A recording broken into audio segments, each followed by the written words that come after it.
Hello, నేను doctor Indrani, IVF consultant at Hegde fertility centre Suchitra branch. So ఇప్పుడు ఇది స్పర్మ్కి సంబంధించి ఏమన్నా ప్రాబ్లమ్స్ ఉన్నప్పుడు అదేమన్నా ఐవీఎఫ్ సక్సెస్కి ఎఫెక్ట్ పడుతుందా అనేది ఒకసారి చూద్దాం. సో డెఫినెట్లీ ఇప్పుడు ఐవీఎఫ్ ట్రీట్మెంట్ సక్సెస్ అవ్వడానికి ఫీమేల్ ఫ్యాక్టర్స్ ఎంత ఇంపార్టెంటో మేల్ ఫ్యాక్టర్ కూడా అంతే ఈక్వల్లీ ఇంపార్టెంట్.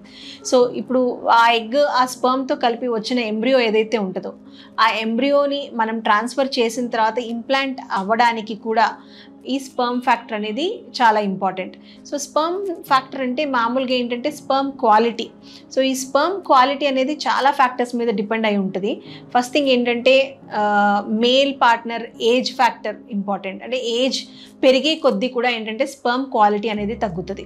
సో ఈ స్పర్మ్ క్వాలిటీ తగ్గడం అని అంటే మామూలుగా ఈ స్పర్మ్లో డిఎన్ఏ ఏదైతే ఉంటుందో ఆ డిఎన్ఏలో ఎక్కువ బ్రేకేజెస్ అయ్యేదానికి ఛాన్సెస్ ఎక్కువ ఉంటాయి ఏజ్ పెరిగేటప్పుడు.